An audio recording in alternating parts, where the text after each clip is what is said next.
I'm Jared Falk, and today we're going to talk about some 16th note linear patterns for intermediate drummers. Now, hopefully you watched the beginner video, and if you haven't, maybe you're an intermediate drummer and so you just wanted to check these out and kind of skip that video, and that's totally cool. In that video, I explain what linear actually means and stuff like that. So if you don't know, just go check it out.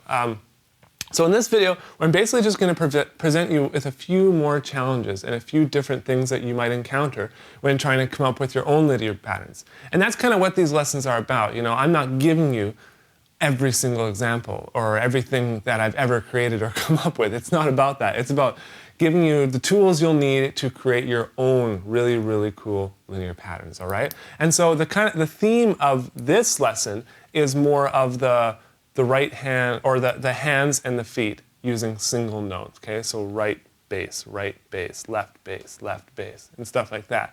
And you'll notice that as we get more and more into it, and I'll explain each exercise as we go through it, obviously.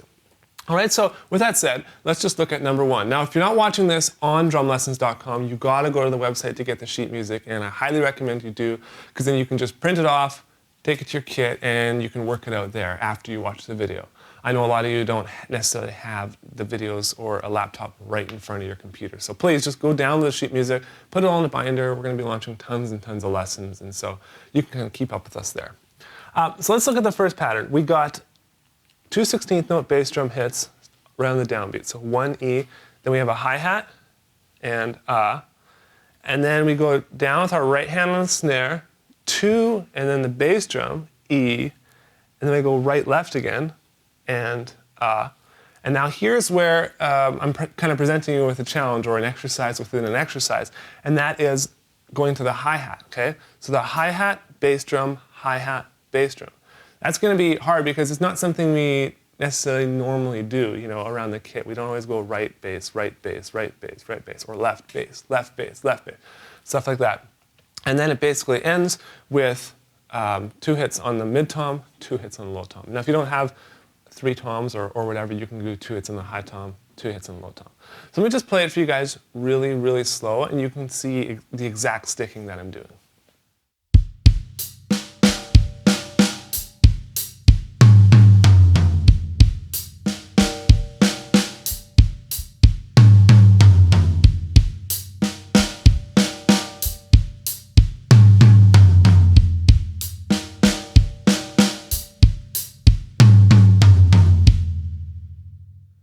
So you might find that the count three is giving you a problem. So if that is the case, just practice it on its own, okay? Don't worry about the stuff surrounding it.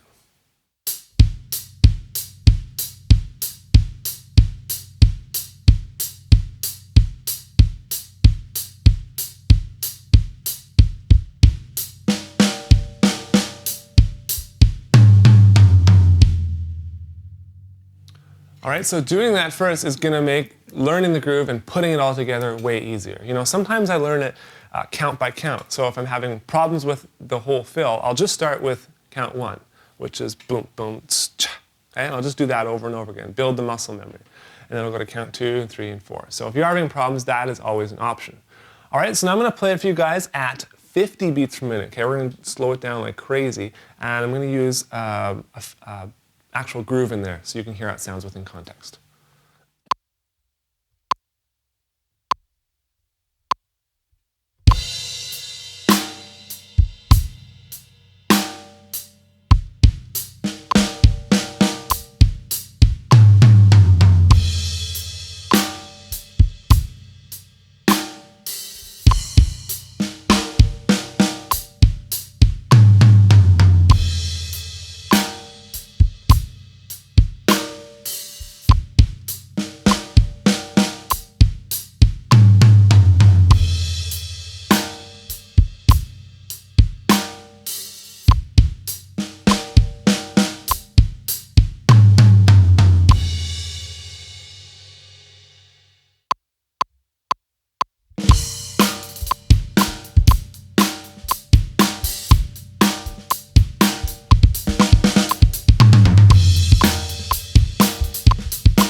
So it works with multiple different grooves. I tried to change up the groove there every 3 bars or 4 bars so you guys could hear how it sounds. It works with a ton of stuff. And it'll even work at faster tempos, okay? And so it's just a matter of learning all the techniques associated with doing these types of linear patterns, the patterns that go right between the hands and the feet using 16th notes. So now let's jump on to number 2. Now this one is insane and a little bit ridiculous, maybe a little bit over the top. Some of you guys might not like this one, but I wanted to put it in there again because I have to present you with the challenges so you can come up with your own. That's what it's all about, okay? I can show you linear patterns. I can show you the stuff that I play all the time, but that's the stuff that I play, and that's stuff that I created. And there'll be some videos that we do that, but I would really love for you guys to put up videos of the stuff that you created based off the techniques and the tips that I've shown you, all right? That's what it's all about. It's simple, right? So just follow along with the sheet music. I'm just going to do it really, really slow.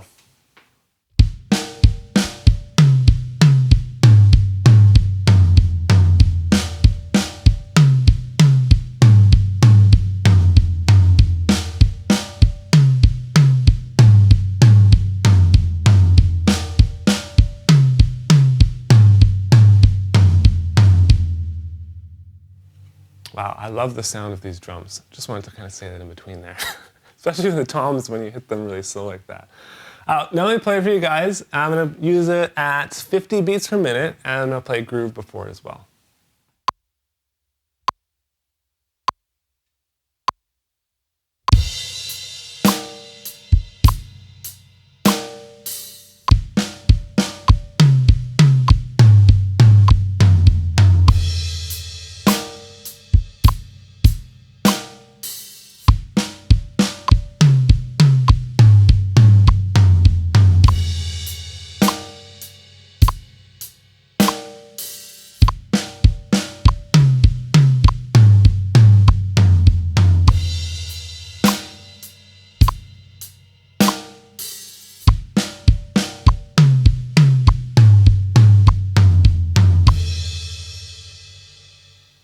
That's a really slow tempo, and it's hard to stay locked right in. But that's where you might need to start. And you don't necessarily have to do a groove in there. You can just play the exercise over and over again, and then it might be easier for you to play at a little bit faster tempo, even at something like 60 or 70, all right? So now I'm going to play it for you guys at 120, and you'll hear how kind of weird and psychedelic this sounds. It's not something you would always use in a song, but again, if you can take the elements of the fill and you can apply it to pieces of your own fills, I think they're going to turn out really, really cool. So now let's play it at 120 beats per minute.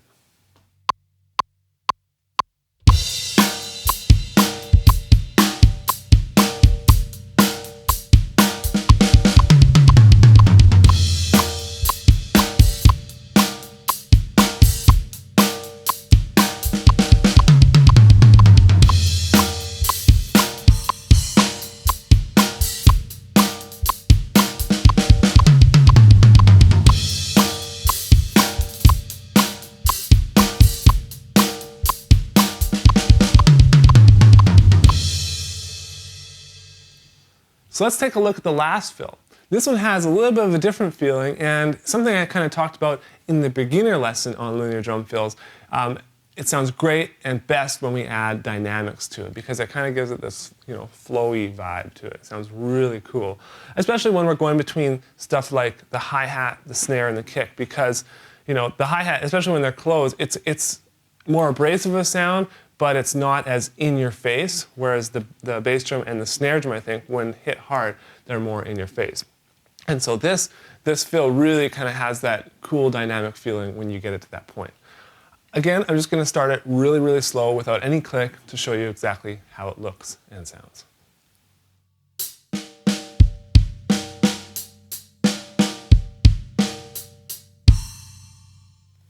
So one thing to notice about the sticking is I actually end the fill on the Av4 with my right hand.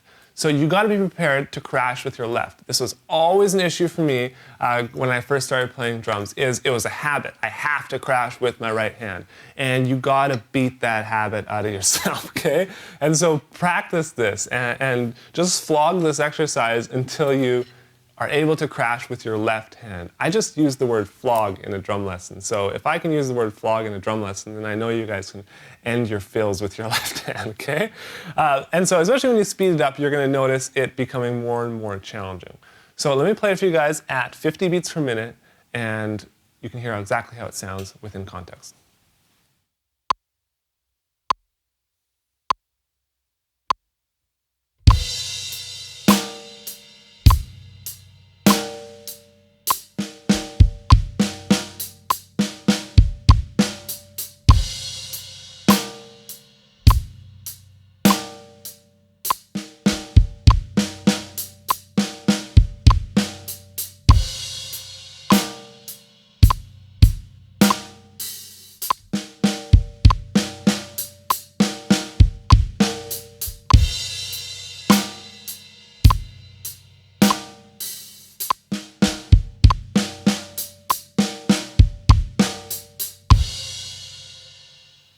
If you don't necessarily have a crash or something you can hit here on the left-hand side of your kit after you do the fill, that's all right. Don't be afraid to just hit an open hi-hat stroke or a little bit louder or not do anything at all right? Okay, it's not a rule that you have to do it, otherwise you're gonna get kicked out of the band. Sometimes it's really, really good to do it and it's helpful for everyone, but it doesn't have to be there every stinking time. All right, now let's do it faster at 120 beats per minute.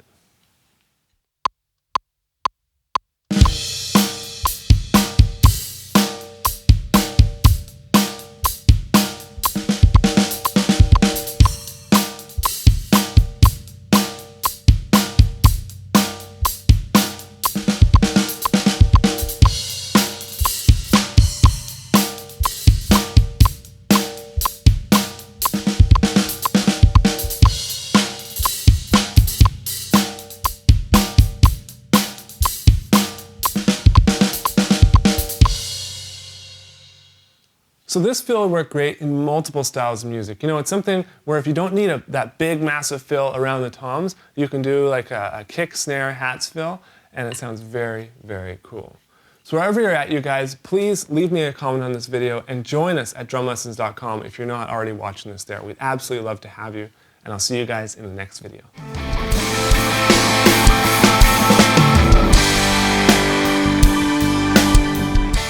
All right, so I won't say all right. All right, so that's a really, I won't say all right.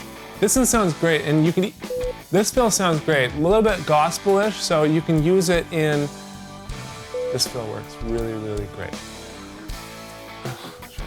It doesn't have to go to a math. Hey, wait for Steve, he's moseying in here. It's no rush. I just used the word flog in a drum lesson, so if I can use the word flog in a drum lesson, then I know you guys can end your fills with your left hand, okay?